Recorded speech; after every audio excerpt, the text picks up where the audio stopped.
Good morning to those of you on the West Coast, and good afternoon to those of you on the East. As one of the newest members of the GIN North America Steering Group and your moderator for today, I'm so pleased to have you all join us for this webinar entitled Exploring the Synergy between HTA and Guideline Communities.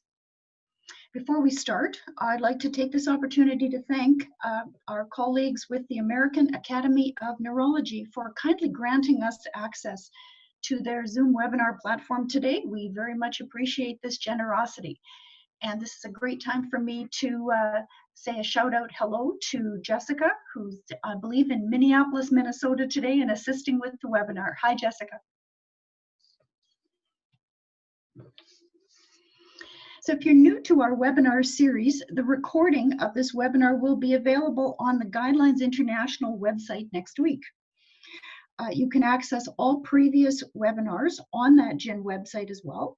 And in terms of some housekeeping for today, we've taken the liberty of muting all the participants upon entry to this meeting to ensure a smooth recording.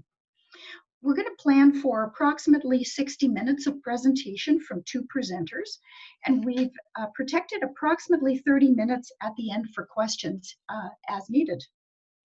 We welcome you to submit any questions that you might have at any point during the presentations using the chat function on the lower left or lower central area of your Zoom screen.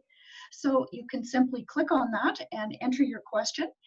Jessica will be logging those and monitoring those and assisting in putting those questions forward at the right time. If you have general questions or any post feedback about this webinar, we welcome you to send that along through to our GIN network as well.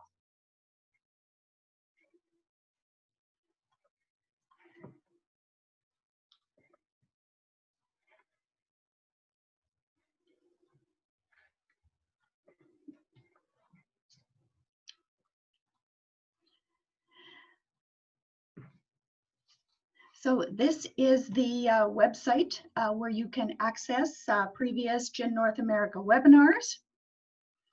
And let me, without further ado, move into introducing our speakers for today. First of all, I'd like to introduce Dr. Holger Schoenemann. Holger is the chair of the Department of Clinical Epidemiology and Biostatistics at McMaster University in Canada.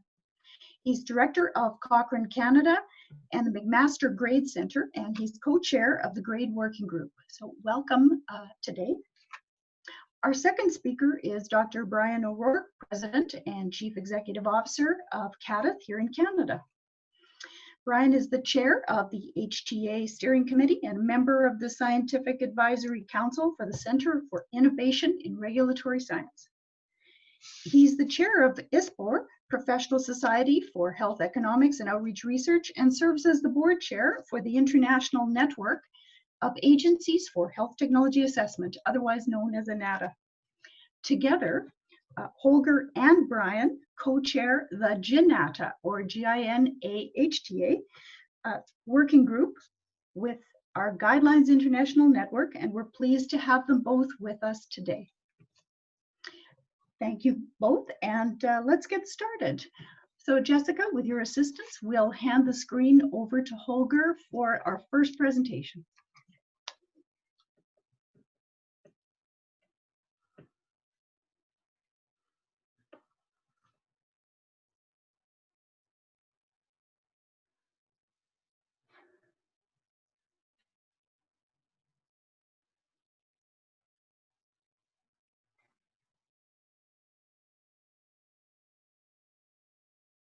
Okay, let me make sure that you can actually see me and hear me, which I think is now the case.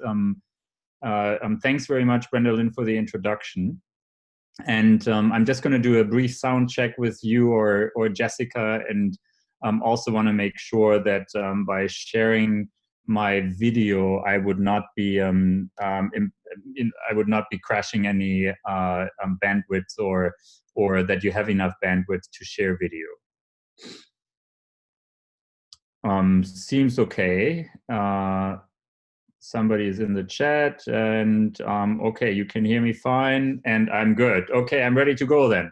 So welcome everybody, and thanks again for having us, having me in this particular case. As Brenda Lynn indicated, I work at McMaster University. I actually did finish my second term as a chair, and I'm now in the very fortunate position to be able to focus more on academic work than I used to when I was still chair of our Department of Health Research, Methods, Evidence, and Impact. So my work currently focuses on what I have on the next slide as my intellectual conflicts of interest, which are that I'm co-chair of the Great Working Group and direct Cochrane Canada. I'm also on the board of GIN. There's two goals today for my presentation. One is a brief introduction to GINATA, and the second is to lay out some of the overlap between guideline development and HTA, and where we can actually make further progress by collaborating better. Some of the things that I will say may be obvious, but they are not necessarily obvious for everybody. We do a lot of, we have a lot of interaction with health technology assessment units, and I will share a few anecdotes for that describe why I think that probably not everybody is fully aware of the possibility for collaboration. And I begin with one anecdote that relates to Brazil. About a year and a half ago, we were invited to do a workshop on guideline development. My primary role in life is being a guideline developer and researching the methods around guideline development.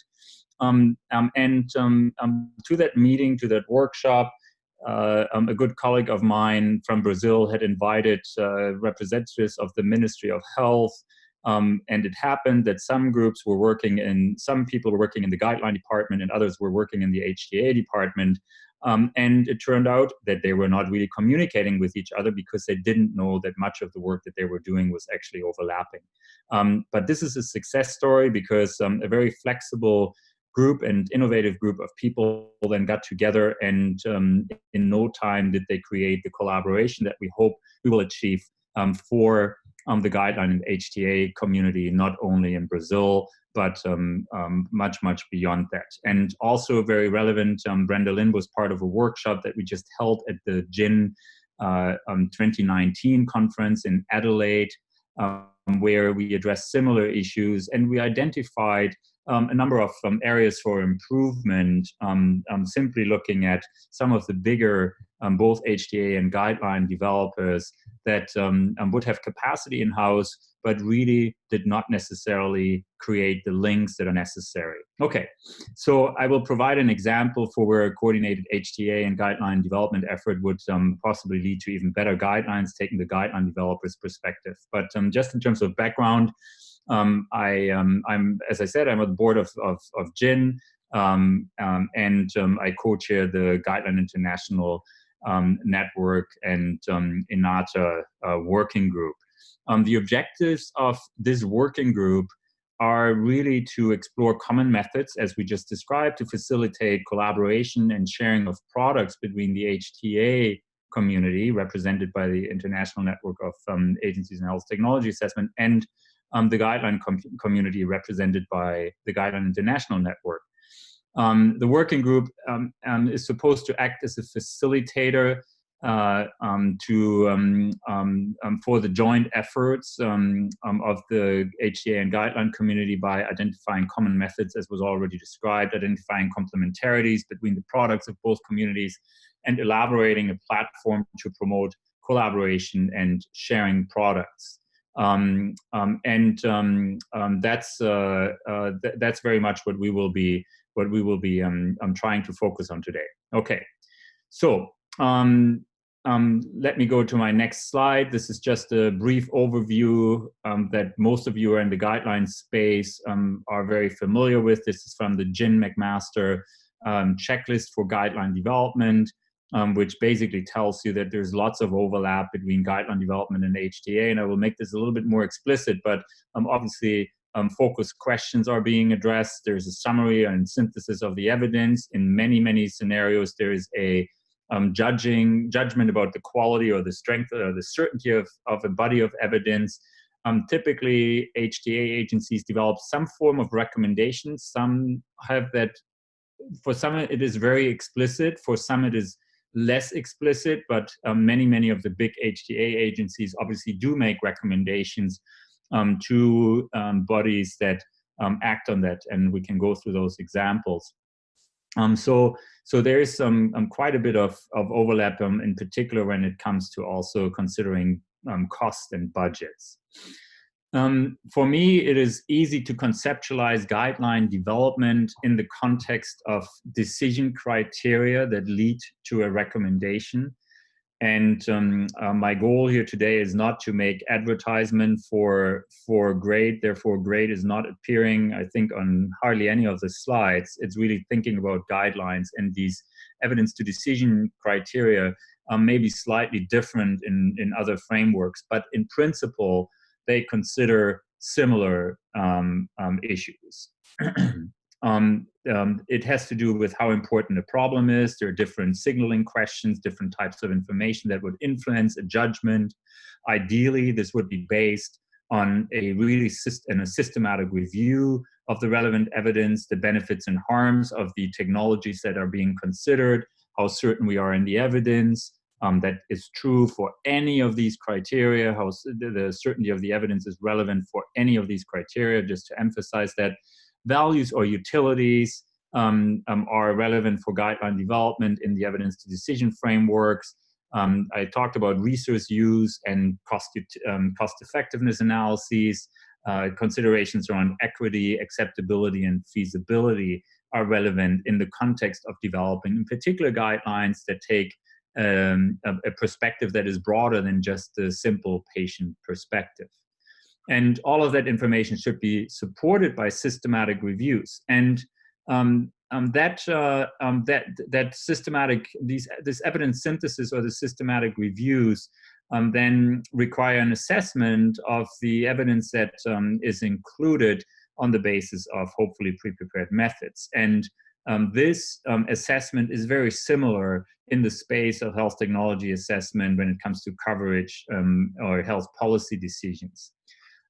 Just thinking about the criteria again in terms of the evidence to decision frameworks, I mentioned the criteria a little broader. If you start disaggregating this, it also has to do with how much confidence we actually have in the information that talks about cost or resources, the resource requirements, and it requires an appraisal by the various groups, which is standard for guidelines. It's standard for health technology assessments. I think from my personal standpoint, we can improve in any field on the use of modeling and the way that we look at utilities that are utilized for cost utility analysis or cost effectiveness analysis, for instance, as well as evidence synthesis around acceptability and feasibility, where systematic review methods and subsequent appraisal should be utilized. Then also, if you think of the evidence to decision frameworks, just quickly, this is what many of you are familiar with. They formulate out the actual question. This is similar to an health technology assessment. The actual criteria that I just went through, and the judgments that are then made by the various bodies that or bodies that should be reproducible and transparent. Then there's the type of decision. It can be a clinical recommendation, or it can be, I get back to that, it can be a suggestion for coverage or no coverage, and so on, that follows from a guideline effort, in particular in big organizations where coverage decisions or coverage negotiations are tied to recommendations that certain groups make. And then obviously the way that information is presented plays a big role. What I wanted to focus on is that in the guideline context, groups take different approaches, different perspectives, but the more the perspective moves into a health systems and policy or public health and health systems perspective, the more likely it is that the considerations that influence an entire health technology assessment, or that information from a health technology assessment becomes more relevant. And the types of decisions for the evidence to decision frameworks are obviously the clinical recommendations, but they also directly link to policy and coverage decisions. So that by itself already tells us that there's probably much more overlap than we are typically thinking of. I want to move on, and again, the summary of what I said so far is that the type of decision sometimes differs, and between obviously guideline recommendations and health technology assessment. In general, my evaluation would be that health technology assessments are doing a better job in considering resources, as I said, in general. So those issues are clearly overlapping, that I highlight here in the brackets, are clearly overlapping between systematic reviews that are a minimum criterion for a recommendation and health technology assessment. I wanted to just give you two examples, as I said, that are relevant, that allow us to see how we as a guideline community can utilize information that comes out of health technology assessments. And this is one of the examples from the UNETA project that I was privileged to be able to comment on. So the European Network of Health Technology Assessment Units, it's a rapid assessment of alectinib as monotherapy for non-small cell lung cancer. And I want to just make one point, and that is, again, this overlap that we are focusing on in terms of the work that a health technology assessment unit or units would do, and that could inform a guideline. And so this is just a very quick background for everybody. That alectinib is is highly potent, highly selective central nervous system active inhibitor of a certain enzyme. It's taken orally. It's indicated for non-small cell lung carcinoma, but also for the treatment of advanced non-small cell carcinoma that are previously treated with a monoclonal antibody. Anyway, so as the project was done by UNETA to evaluate whether or not evidence assessment could be more standardized and could be done collaboratively. And this is what I just wanted to briefly highlight for those of you in guideline development. You would, doing your systematic review, identify the relevant studies, or use an existing systematic review, identify the relevant studies that fulfill the inclusion-exclusion criteria, and that would include once studies are included, a risk of bias assessment. And this is what was done by UNETA, and what I'm trying to emphasize here is that the assessment criteria for risk of bias, or in other words, how well the studies were designed, planned, and executed, are obviously identical. So there would be a risk of bias assessment for the included studies. And what the UNETA project did here was they then went ahead and did a formal assessment of the certainty of the evidence for the relevant outcomes, overall survival, progression-free survival, and so on. And then provided an assessment that not only included risk of bias, but the typical domains, whether or not you use grade, that influence our overall certainty of the evidence. They use grade in this particular case. There was only one study. It was not inconsistent. And they were struggling with judgments around imprecision that we then helped them with. But the point here is that if that comes out of a health technology assessment, then it would be easy enough for a guideline group to pick this up, this synthesized evidence, obviously with some interaction and communication with the health technology assessors, and utilize this particular information to make a suggestion or a recommendation whether or not to use, in this case, the two technologies that are being evaluated and make a comparative statement, for instance. What I'm trying to emphasize is the approach to this evidence synthesis is very similar. It can be actually considered identical. If you think of Cochrane systematic reviews, they would be doing exactly the same thing. And once one group does the work, another one could just check it and use it. Okay. I wanted to give you a second example that is of interest. This has to do with, and many of you may be familiar with this by now. This has to do with the European guidelines on breast cancer screening and diagnosis. And here I want to highlight opportunities that I wouldn't say were missed, but that we can capitalize on going forward. This is a big guideline effort.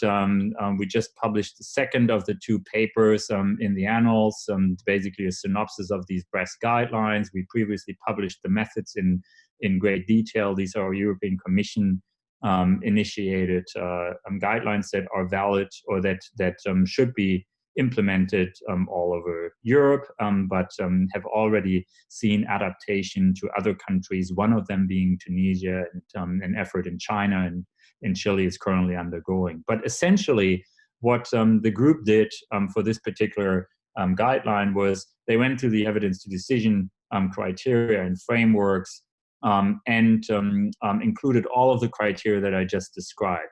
When it came to considering cost, which inevitably is important and critical, we encountered a major problem. And that major problem, in my view, was that we had done systematic reviews. The American Cochrane Center in Barcelona did systematic reviews that allowed the panel to make judgments about the potential health benefits and harms. Here I'm focusing on screening in 50 to 69-year-olds. But when we looked for existing information about cost and cost effectiveness analyses, none of the actual studies exactly fit our considerations, our effect estimates in terms of benefits and harms, as well as the potential utilities.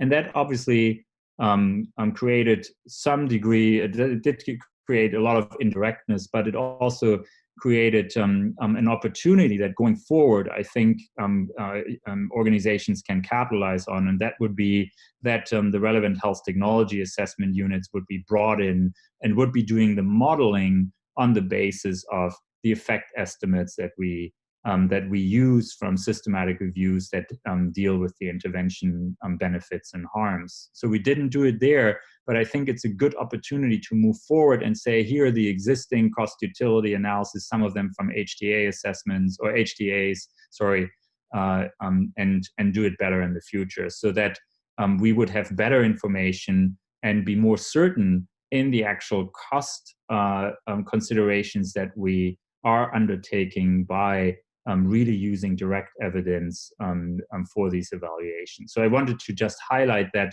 that specific modeling with effect estimates from our systematic review in an HTA would have been ideal and allowed for sensitivity analysis and would have further enhanced the quality of these recommendations. So, and then finally, I'm just thinking of this, many of these aspects in the evidence to decision frameworks will be covered by HTAs. I mentioned the few things. This will allow the utilization of that information in our structured approach to using the McMaster guideline checklist. It will allow or can allow for evidence sharing and updating and better collaboration, adaptation across the globe. And another example for that is that then the Tunisian Ministry of Health has produced a guideline that involved, is my understanding, both the HTA as well as the guideline unit in that ministry on the basis of the original European breast guidelines.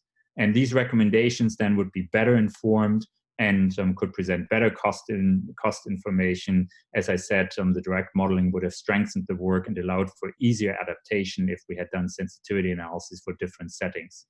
So in summary, My point here for today, and this is what the GINATA working group has been focusing on, is to make the point that health technology assessment and guidelines overlap in their methods, in particular with regards to evidence synthesis, for some guidelines also that consider cost, also in the field of any cost considerations.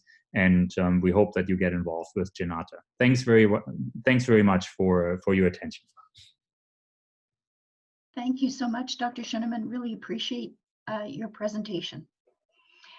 I'll have Jessica hand over the slides for Dr. O'Rourke. And I'll just have a gentle reminder to everyone, please note the chat box in the bottom of your screen on the Zoom platform. Please feel free to enter in any questions you may have, just type them on in. Jessica and I will be very pleased to convey them forward at the end of both presentations. So thank you very much. And without further ado, we would love to hand things over to Dr. Brian O'Rourke. Brian?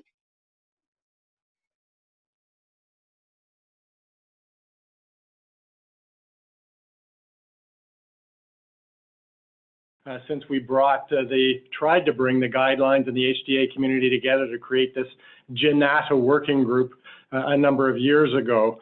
My sense is that many of you have a pretty good understanding of the guidelines component of GINATA and maybe less knowledge of the health technology assessment or HTA component. So I'm going to try and give you just a very high level overview of what we do both in Canada and from a more global perspective in that HTA field. So CADIF is the organization that I'm the President and Chief Executive Officer of. We're a health technology assessment organization in Canada. We're not a government agency. We're a not-for-profit corporation. However, about 85% of our funding does come from various levels of government in Canada, from our federal government and all of our provinces and territories, with one exception. The province of Quebec, for cultural, language, political reasons, they have their own agency, and so they look after the HTA component for Quebec, and we do it for the rest of Canada. Next slide, please. So we have two major portfolios, one focused on pharmaceuticals and one focused on all other health technologies. We refer to it as medical devices and clinical interventions, but it's essentially medical, dental, surgical devices, procedures, programs, diagnostics, and clinical interventions. So everything else associated with the delivery of a technology or an intervention. I'm going to focus most of my comments and examples on the pharmaceutical side today, but almost everything that I talk about from an HTA component for drugs, we can apply that to the medical devices as well. So we have at CADIF a number of programs. In the pharmaceutical space, we have two distinct programs for reviewing drugs. So once our regulator, Health Canada, has provided market authorization approval for the company to sell the drug, that company then has to make a submission to CADIF to seek reimbursement from our provinces and territories. So we receive it. We have two committees, one that looks at oncology drugs and one that looks at all other drugs. We make our recommendations. They go back to the provinces and territories. We do lots of other things in the evidence space. We have a rapid evidence review program where we do about 400 of these rapid evidence reviews every year, direct questions, policy type questions, or clinical questions that we receive from anybody in the public healthcare system in Canada. We do larger reports, like I said, in the medical devices space. We also do therapeutic class reviews of drugs, and we've just launched a new program where we're looking at condition level reviews. We've got one underway where we're looking at reviewing all of the interventions associated with tuberculosis. And then we very heavily focus in now on the knowledge mobilization and implementation support aspect of the work that we do. Next slide, please. So taking you from Canada to a more global perspective, now INNATA, the International Network of Agencies for HTA, has been around since 1993, and it does help to bring together, there's 49, around 50 different agencies from around the world, 30 different countries, and our Our goal is really to try and provide that harmonization, have good conversations, look at areas of collaboration in the global HTA community. We do have a memorandum of understanding with a lot of other groups that are involved in the healthcare space, and some that are involved from a more regional perspective in the HTA community, or in areas of health that have a complementary aspect to what we do in HTA, like the World Health Organization. HTAI is the International Society for individuals interested in HTA. UNETA is the European network. HTA Asia Link, the network in Asia. REDETSA is the network in the Americas. And then with Guidelines International Network, and Euroscan is a horizon scanning network, once again from a global perspective. So when I was served as the board chair for INATA from 2014 to 2018, we had these memoranda of understanding, but the one that really intrigued me was the one we had with Guidelines International Network. It was a piece of paper that was signed by the chairs of both organizations, but there really was no activity happening. And I really felt strongly that the work we collectively do, HTA focuses a little bit more on the policy side and the guidelines more on the clinical application side. But the evidence that we both use is so integrated and linked that there was a need to bring this together. So next slide, please. Just to give you a bit of an idea of some of the work that we do and some of the areas that we're focused on, we're trying to put a little more of a coherent approach on the use of real-world data, real-world evidence in the HTA perspective. We are looking at updating the actual definition of HTA. We do have a glossary of terms, and that glossary is in a number of different languages. And then the one that I've highlighted here in red, of course, is this initiative to try and bring the guidelines and HTA community together. Next slide, please. And when you think of an HTA agency, there was a great saying that was published a number of years ago where an author said, if you've seen one HTA agency, you've seen one HTA agency. We are very diverse, very different. Some are more closer to government like us, although we're not a government agency. We do our work directly for governments in Canada. So more from a national perspective, coverage, pricing, reimbursement, recommendations that would go out. And then there are some that are more either regional or closer to the provision of healthcare from a clinical practice perspective. So there could be an HTA unit within a hospital or a health authority. And then there are some agencies that do both the reimbursement recommendations as well as the development of clinical practice guidelines. So very diverse network and types of agencies. Next slide, please. And why HTA? Why can't we just rely on the information that comes to us from regulators like the Food and Drug Administration, European Medicines Agency? Well, their role is to look at the safety, efficacy, and quality of new drugs. But they don't necessarily tell you if it's any better than what we already have, or whether it makes economic sense to use that particular new drug or technology. So we go beyond what the regulators do. That's usually the starting point, that market authorization and the indications that they've approved. And we go broader, and we're always looking to try and compare the evidence with the current standard of healthcare. And who does it work for? Are there any specific subgroups? Is it better than what we have? How will it be used? The value for money component, can we afford it? Are any trade-offs that we need to make? And what other components, legal, social, ethical issues do we need to be considered when we're looking at it? Next slide. The European network of HTA agencies, many different countries engaged here, and they developed this diagram, the domains of a core model for HTA. And you can see here, it's a very modular approach that you can take. The first 5 components of this model can be used for more rapid reviews of drugs or technologies. And then you can introduce some of these other components, the ethical analysis, any legal or social aspects, and a more full range of an HTA. And next slide. Here's an example of an agency, the agency in the United Kingdom, NICE, or the National Institute for Health and Care Excellence. And NICE is one of those HTA agencies that does both. So they do the technology appraisals and provide recommendations to the National Health Service in the UK on whether they should reimburse this drug. And they also have a component that does guidelines. So giving them advice on the best practices or how to use or position that particular drug in a care pathway. And next slide. And these are some of the core principles that NICE uses in developing their guidelines. So they do go well beyond just the randomized controlled trials into using observational data, real world evidence, always engaging experts, clinical experts, involving patients and the general public. Most HTA agencies will have this independent advisory or appraisal or an expert committee. We refer to it in Canada as an expert committee, a broad range of expertise to look at the evidence and to make the recommendations. There's always a broad consultation and a regular review and updating of our recommendations. And in the UK, they actually hold their meetings transparently, so it is open to the public. That's not what happens in all agencies. For example, in Canada, our meetings of our expert committees are not at this point open to the public.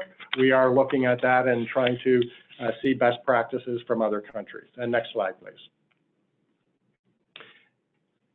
And most HTA agencies, this is in Canada as well, but it just kind of describes the process that we go through with these new drugs. So once the regulator has done their review and provided market authorization, then it comes to the health technology assessment. And we're looking at the clinical effectiveness and the cost effectiveness, again, in relationship to the current therapy. And we always incorporate the patient values. Patient groups can make a submission to every drug that we're reviewing.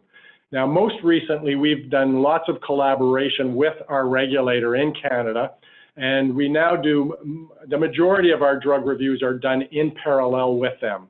So that helps to speed up access. The reimbursement decisions are out there relatively soon after the market authorization decisions. We've also recognized that just giving a recommendation on reimburse or reimburse with some conditions or do not reimburse isn't going far enough. So in our cancer drug review program, we also now produce these implementation algorithms, talking about combinations and the sequencing. Is this drug a first line, second line, third line, and how it positions itself in that care pathway.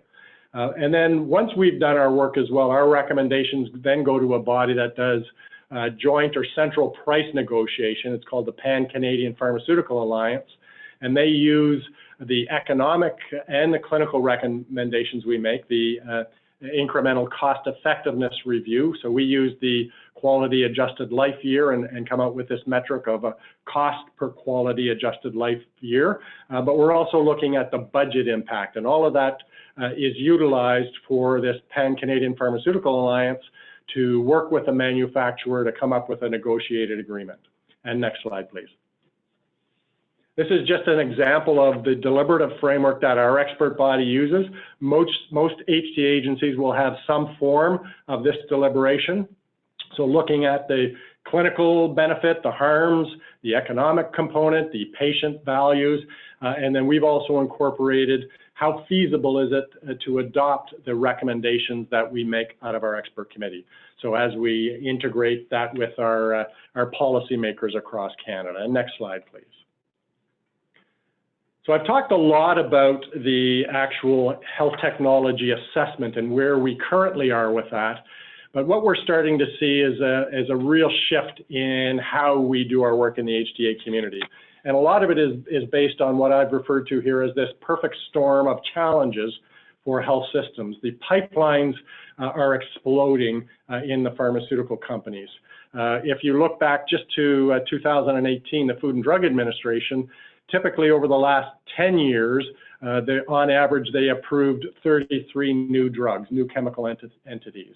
In 2018, there were 59 new drugs approved. So, and they're very disruptive, but also very promising new drugs. So that, of course, is creating an increased demand from the patient and clinical communities to get early and equitable access.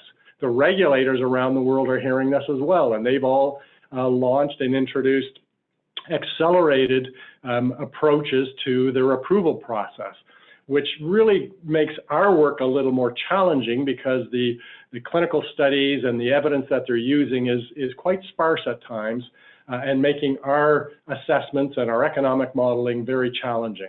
And then just with the volume and the disruption happening, the government systems in particular are facing challenges just from a capacity perspective in dealing with all the price negotiations and any changes that they have to make with their system.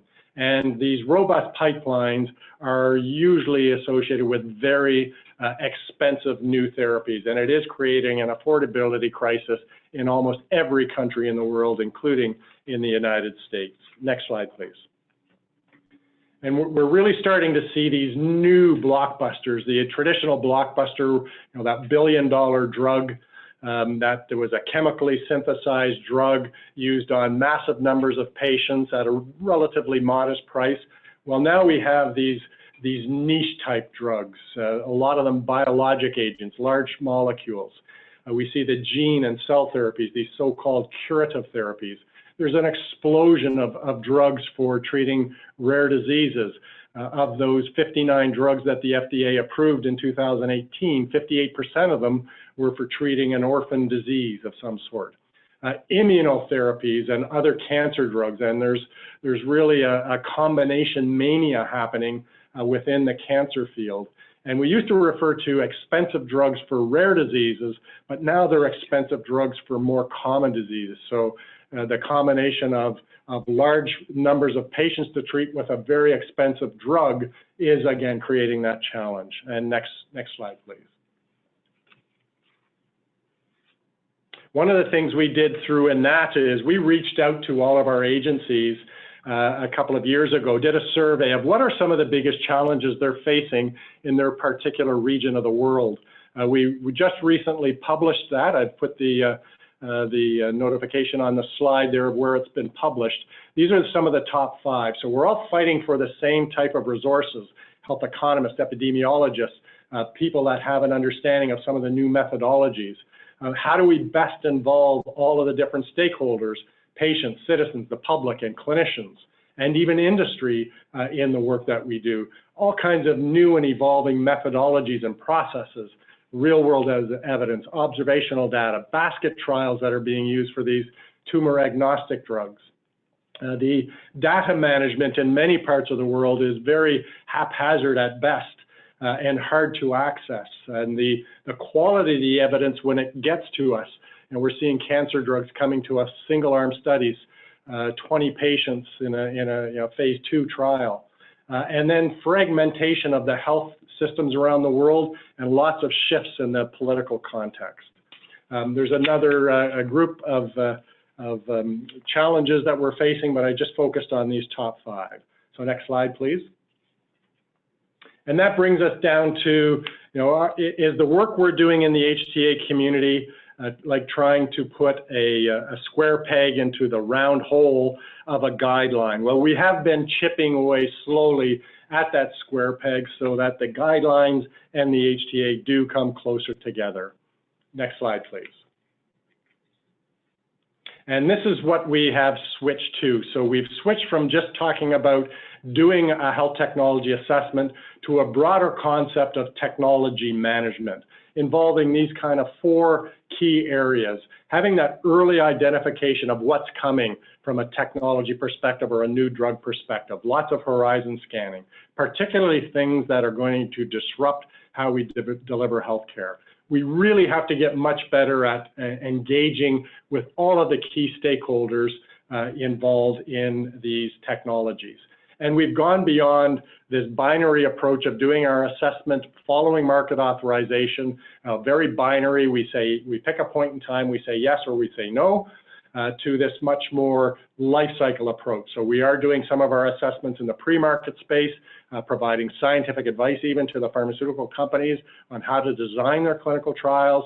We still need to do our assessment when the product comes on market. and we're collecting real-world evidence, doing reassessments, and looking at disinvesting in some technologies.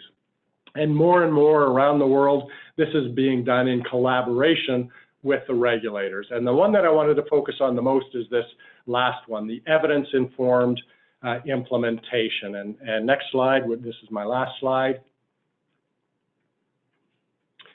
So it really is about how do we close the gap between what the evidence says, what the policymakers are doing, and the clinical practice that's happening. And this really does help speak to this whole concept that Holger and I have been working on with Janata.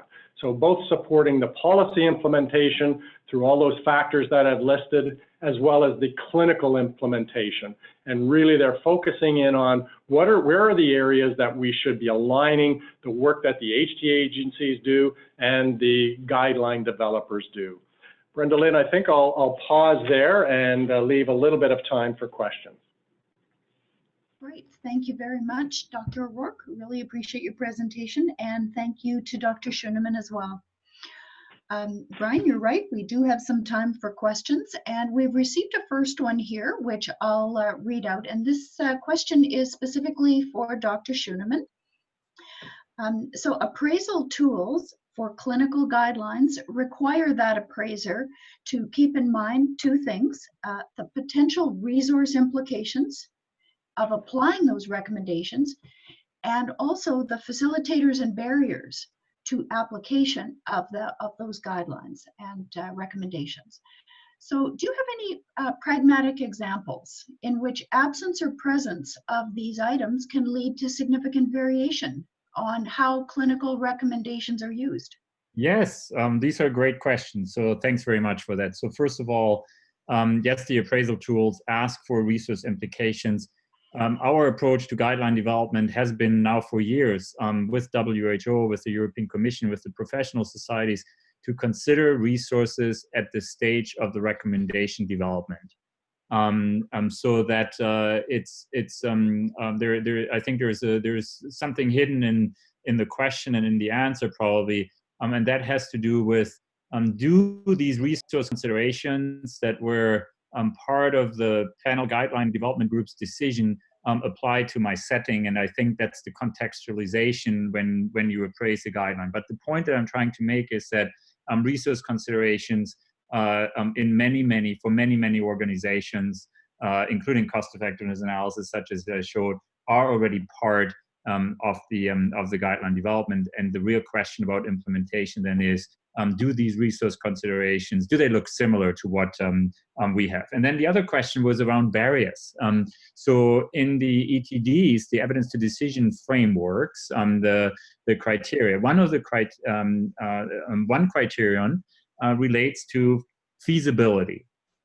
And indirectly, applicability and equity are also related to it. None of these criteria is completely independent, but I will focus on feasibility. Feasibility has much to do with barriers.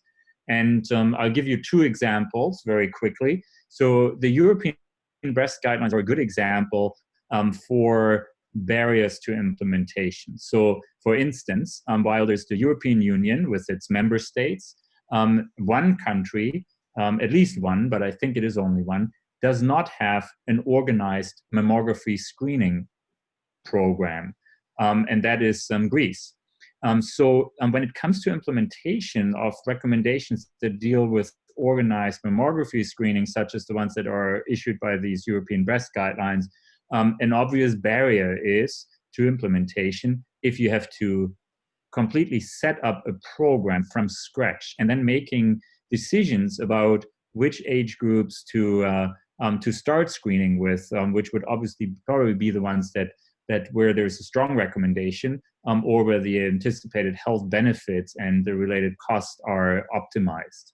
So a very specific example for a barrier would be the unavailability of, in this case, an organized mammography screening program. Another quick example is if recommendations for a new surgical technique, a new device, if there is no women power manpower to actually implement, no know-how to implement that that new intervention to actually, for instance, deliver a device. That would be a clear barrier that should be identified at the guideline development stage, so that implementation by those who appraise the guideline will be facilitated, and they will be immediately made aware of any barriers. Another recent example, Holger, would be just with the CAR T-cell therapies, where we only want it administered in FACT-certified facilities. So in Canada, for example, and I think even in the US, there are only a limited number of centers that can actually do it. So despite the fact we've approved it and received some price negotiation, there still are some challenges and barriers in getting patients to these centers. You have to work through inter-province or interstate or inter-system billing issues, patient travel issues associated with it, all kinds of these types of factors with the CAR T cells. Yes, Brian, I think that's another great example, and I was just thinking of yet another one. WHO recommendations for molecular testing for multi-drug resistant TB, a global problem, low and middle income countries, when the initial expert MDR test was developed and was suggested and recommended. There were lots of issues around whether or not the instrumentation, there was certain environmental conditions, cooling and so on, climate conditions required, whether or not that can be done with a very new technology. So I think those are really good examples, yeah. Thank you very much. We have another question addressed to both speakers.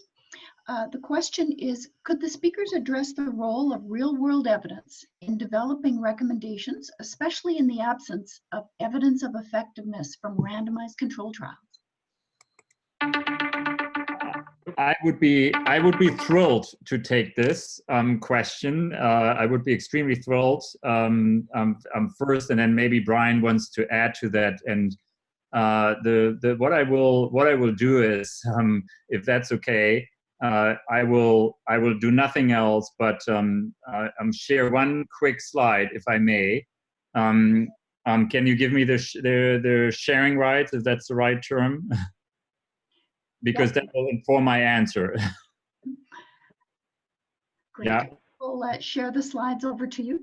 Yeah, that's great. If you can do that, that way I can just relate to that question. I just make sure it should work quite well. I think somebody needs to just, yes, that's super. Thank you so much. And then I can actually show you my answer. This is from a BMJ opinion piece. This was also published then. Basically, the headline is "All evidence is real-world evidence." We talked about this at the GIN Adelaide conference. My answers, there's 4 sentences that I would like to make sure that we are keeping in mind when we talk about real-world evidence. The language of real-world evidence suggests that randomized trials come from an unreal world. The new definition of FDA that just came out after we published this piece does explicitly state that randomized controlled trials are part of real-world evidence. It's about how we collect data, probably more than the actual confusion around what type of studies we are talking about. The evidence, the emphasis on real-world evidence plays into the hands of those manipulating data for gain. I'd be extremely cautious with an emphasis on real-world evidence. It requires a equal, very careful approach to risk of bias assessment and certainty of evidence assessment as any other body of evidence. And what we're basically trading off is risk of bias against directness or applicability, and the focus on real-world evidence obscures actually our considerations or concerns around risk of bias by emphasizing directness. And then it waters down what we actually should be focusing on, and that is, I went through the criteria in the evidence to decision frameworks. Many of the real-world evidence, in quotation marks, type of data that are obtained relate to criteria other than those that deal with health benefits and harms, but for instance, feasibility, acceptability, values, equity, and so on. That's my answer to that particular question. And from an HTA perspective, it is one of the most topical issues that we have. We have created an international task group with the representation from all of those regional HTA networks that I mentioned to try and put some coherence to it. In Canada, we're working extremely closely with Health Canada, our regulator, to develop a one framework for the collection and analysis of real-world data, whether or not it's used by the regulator or the HTA body. From an HTA perspective, we do accept any form of evidence. So if it is real-world evidence or observational data, it used to be in the past that we would only accept randomized data, but we now do accept all forms of data. What we really want to use the real-world evidence for, and to me this is where it would be most beneficial to patients, is when the regulator sees significant promise in a new drug, particularly an orphan drug where there is a significant unmet need, and they give approval based on a very weak evidence package. Well, if we did a review of that from an HTA perspective, chances are we might give it a negative recommendation based on the evidence that we have at this point. However, if it is promising, we'd love to be able to give it a conditional reimbursement recommendation based on the collection of real-world evidence and the conducting of a reassessment of that drug based on the real-world evidence in a couple, 2 or 3 years' time. We have developed that reassessment framework. We're still working on the actual mechanics of how to collect the data with our regulator, but we see good promise for it. Thank you very much to both speakers. One final question before we wrap up for today. The question is from me for both speakers, and that question is, if we have HTA and guideline groups that are listening in today and have not previously worked together, they know that they're both working for a common good of healthcare interests, but if there is now a bit of an intrigue to see how they might want to start working together on something with systematic reviews, with HTA reports, and with guideline development committees, what would be your best piece of evidence as steps to start with? Holger, can I start with you? Yeah, very quickly. I think if I understand the question correctly, I think unfortunately right now we are still in a scenario where personal relations and personal knowledge of people working in the space are playing a too important role. But reaching out to the various groups, reaching out in particular when it comes to systematic reviews to Cochrane, but reaching out to INATA is one way of obtaining the information, because and I know that INATA has been working on their database for HTAs. One of the reasons why I'm saying this is because not only does the saying that Brian just mentioned, that have you seen one HTA unit, you have seen one, applies, but also I think HTA reports often are the best hidden secrets. They are not necessarily identifiable in the way that we typically look for literature. So reaching out to the various organizations and obviously participating in Janata as a network is what I would spontaneously suggest, if I get the question correctly. Great. And I'd add one other point is, and that is put aside your biases. When we started this about 5 years ago, the Janata, we decided we'd survey each other's groups. So GIN did a survey of their members about HTA. And one of the comments that came out of that was, well, HTA sounds like they're too close to industry. INATA did the survey about GIN and guideline developers, and guess what they said? Guideline developers are too close to industry. So we all have these personal biases that we just need to set them aside. And I would say if you're from the HTA community, go to a guidelines conference. If you're from the guidelines community, go to an HTA meeting or conference and just get a better understanding. Excellent. Thank you so much for both of you here. completing our webinar for today. I'd like to invite if anyone has any general questions, any new suggestions for webinars for our GIN North America group to consider for 2020, please feel free to email them to this email address as you see on the screen. We'd very much appreciate your comments, suggestions, and feedback, even from today's webinar. And last but not least, on behalf of the GIN North America Steering Committee, I'd like to wish everyone happy holidays. And we have more webinars in the works for 2020. I thank you so much for your attention and for your involvement in participating today. Thanks so much.